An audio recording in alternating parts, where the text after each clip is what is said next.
Waktunya bersaat teduh dengan Tuhan melalui bacaan Alkitab 1 pasal sehari dalam kitab Nabi-Nabi Besar bahagian kelima seri yang ke-12. Kitab Daniel pasal 12 dengan perikop akhir zaman. Mari baca Alkitab, mari dengar Alkitab, dan mari lakukan apa yang Allah firmankan di dalam Alkitab. Maka iman dan pengharapanmu tidaklah sia-sia. Tuhan Yesus Allah Putra, Alfa dan Omega, Tuhan atas hari Sabat memberkati, dan Allah Roh Kudus akan menuntun untuk memahami. Mari memulainya dengan doa dalam hati.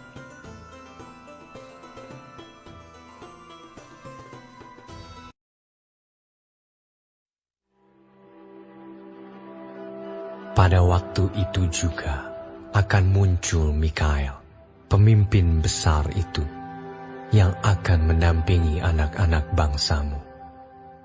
Dan akan ada suatu waktu kesesakan yang besar, seperti yang belum pernah terjadi sejak ada bangsa-bangsa sampai pada waktu itu. Tetapi pada waktu itu bangsamu akan terluput, yakni barang siapa yang didapati namanya tertulis dalam kitab itu. Dan banyak dari antara orang-orang yang telah tidur di dalam debu tanah akan bangun, sebagian untuk mendapat hidup yang kekal, sebagian untuk mengalami kehinaan dan kengerian yang kekal. Dan orang-orang bijaksana akan bercahaya seperti cahaya cakrawala, dan yang telah menuntun banyak orang kepada kebenaran seperti bintang-bintang, tetap untuk selama-lamanya.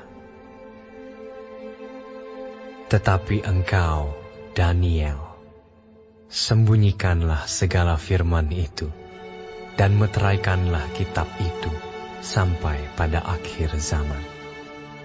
Banyak orang akan menyelidikinya, dan pengetahuan akan bertambah.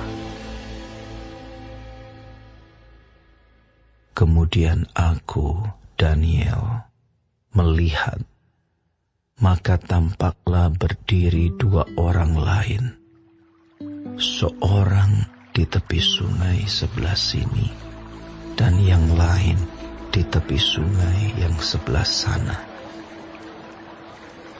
Dan yang seorang bertanya kepada yang berpakaian kain lenan yang ada di sebelah atas air sungai itu, bilakah hal-hal yang ajaib ini akan berakhir? Lalu ku dengar orang yang berpakaian kain lenan yang ada di sebelah atas air sungai itu bersumpah demi Dia yang hidup kekal, sambil mengangkat tangan kanan dan tangan kirinya ke langit.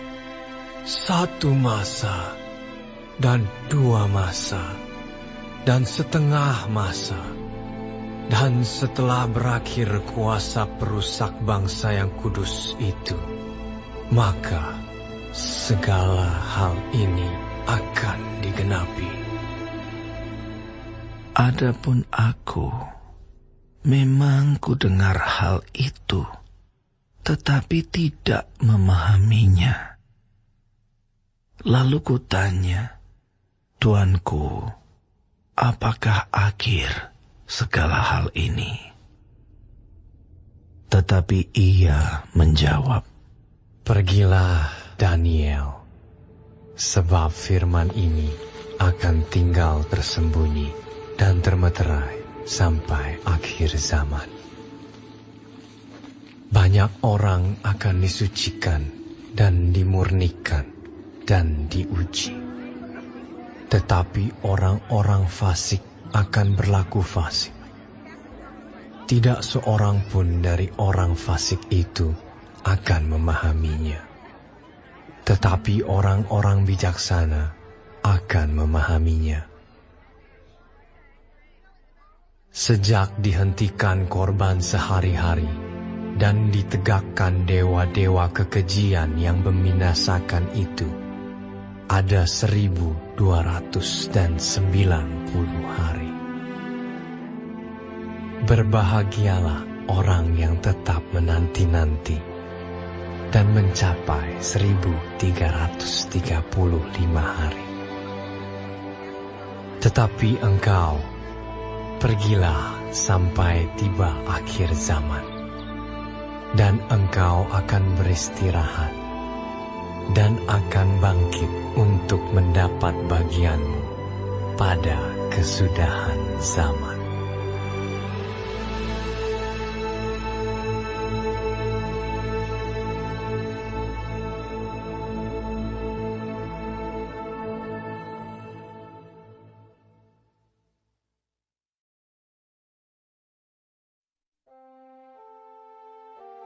Kita telah menyelesaikan bacaan Alkitab 1 pasal sehari dalam kitab Daniel pasal yang ke-12, pasal yang terakhir dari kitab Daniel.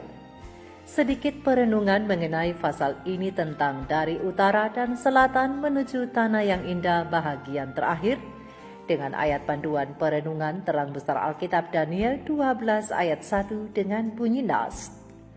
Pada waktu itu juga akan muncul Mikael, pemimpin besar itu, yang akan mendampingi anak-anak bangsamu, dan akan ada suatu waktu kesesakan yang besar seperti yang belum pernah terjadi sejak adanya bangsa-bangsa sampai pada waktu itu.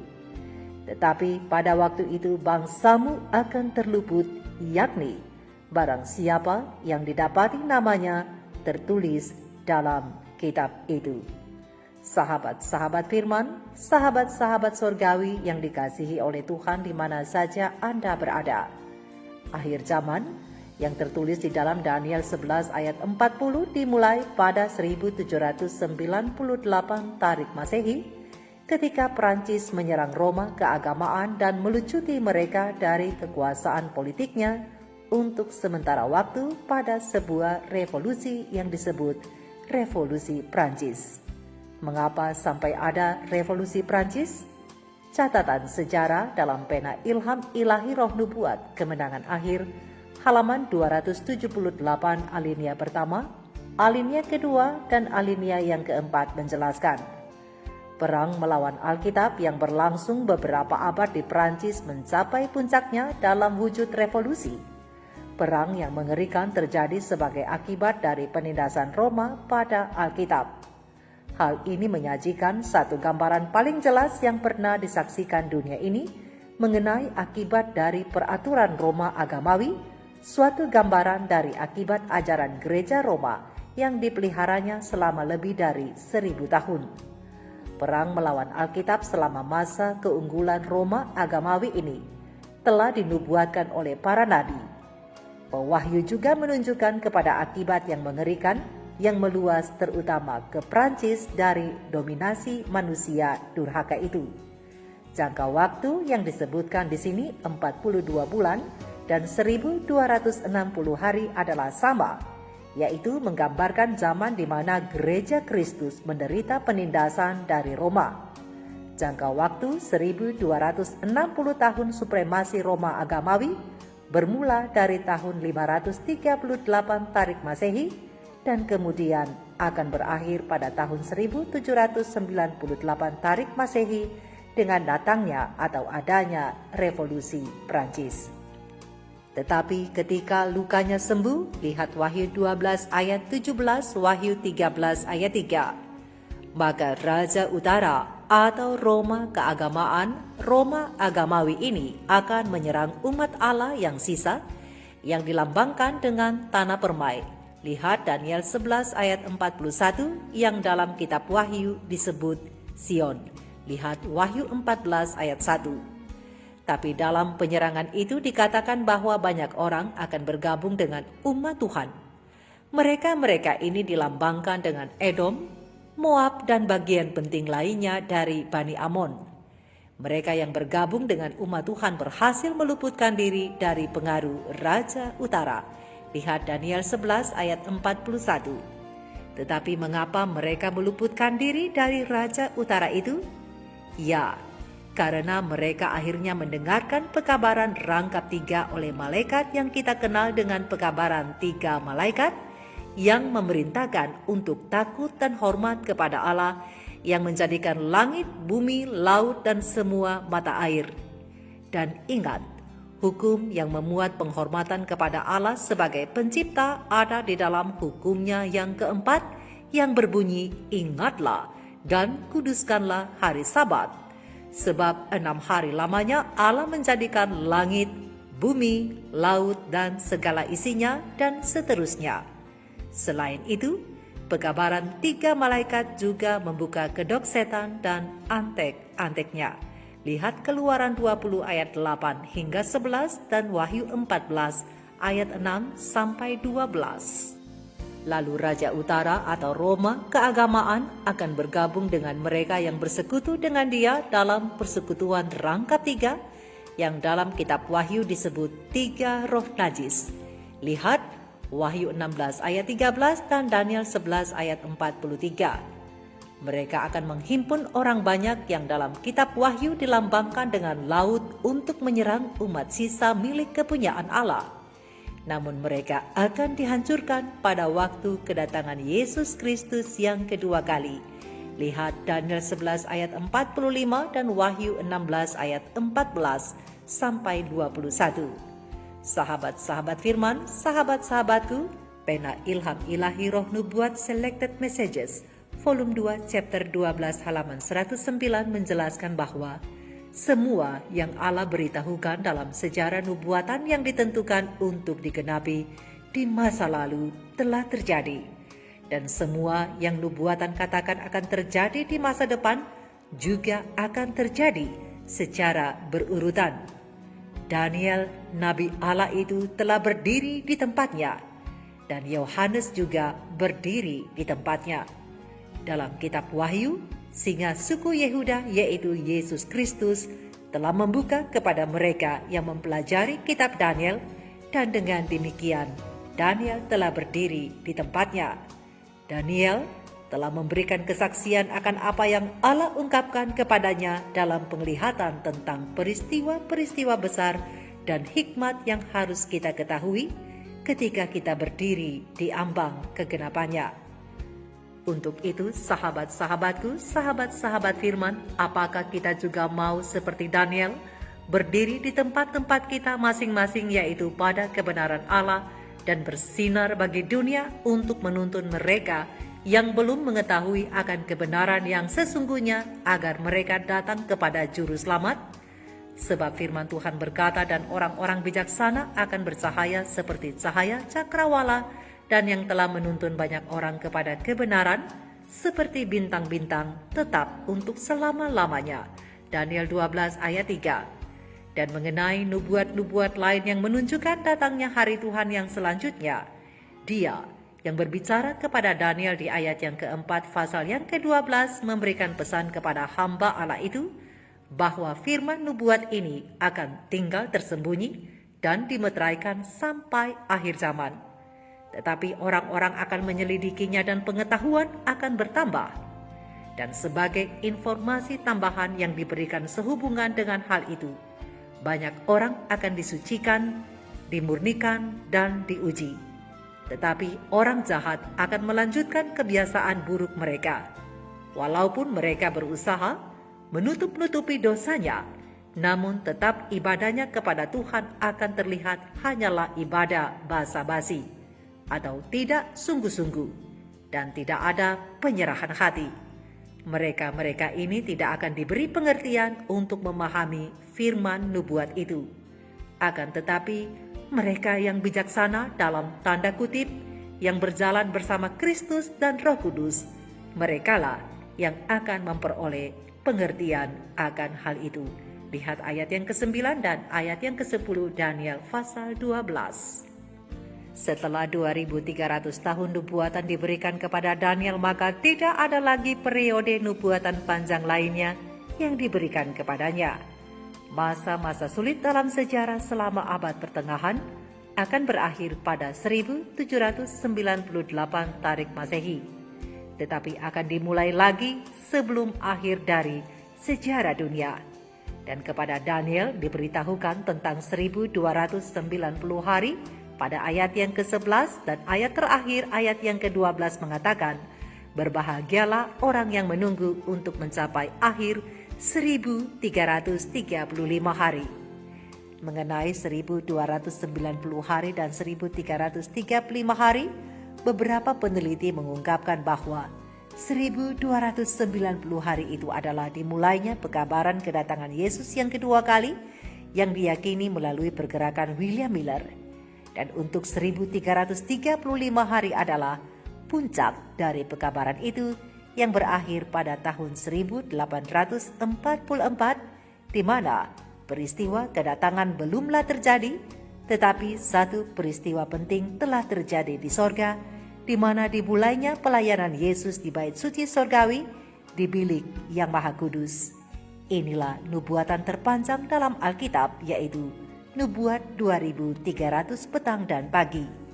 Tetapi walaupun banyak yang belum kita pahami, sahabat-sahabatku, yang pasti jangan kendorkan imanmu, sebab banyak rahasia yang akan dibuka bila sudah tiba waktunya. Walaupun mungkin bukan di masa kita hidup, tapi biarlah kita menjadi orang yang tetap berbahagia dan tetap menjadi orang yang menanti-nantikan kedatangan Yesus yang kedua kali. Persiapkan diri dengan sebaik-baiknya, tentunya dengan bersandar kepada pertolongan Tuhan, pertolongan Roh Kudus, dan pertolongan malaikat-malaikat sorgawi, supaya apabila kita diberikan waktu oleh Tuhan untuk beristirahat dalam kematian, satu harapan yang pasti seperti Nabi Daniel, kita akan dibangkitkan apabila Yesus datang pada kali yang kedua untuk memperoleh bahagian kita, yaitu kehidupan yang kekal pada kesudahan zaman. Untuk mengakhiri pasal yang ke-12, pasal yang terakhir dari kitab Daniel, mari kita tundukkan kepala, rendahkan hati kita, dan kita berdoa kepada Tuhan. Ya Tuhan, kami tahu bahwa kedatangan-Mu sudah dekat. Jika kami harus pergi beristirahat di dalam kubur, biarlah itu di dalam Yesus. Dan jika kami tetap diizinkan hidup sampai Engkau datang, ya Tuhan, ingatlah kami dan bawalah kami beserta denganmu untuk hidup bersama-sama dengan Engkau dari kekal hingga kepada kekekalan. Amin. Sahabat-sahabatku, mari tetap setia sampai Maranatha. Mari kita renungkan ini bersama. Tuhan Yesus memberkati. Maranatha. Shalom.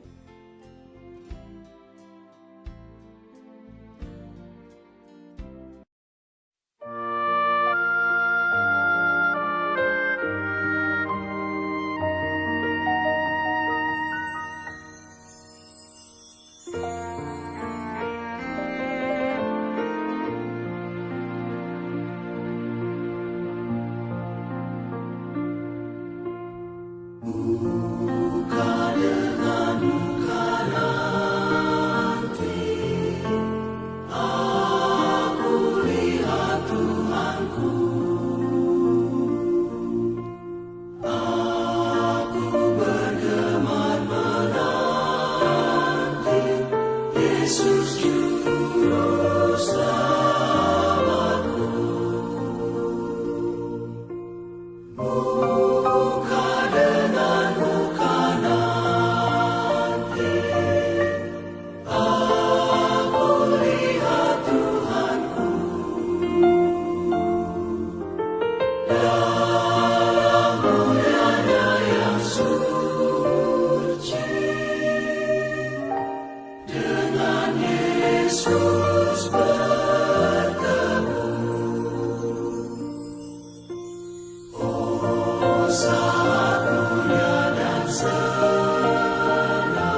Yesus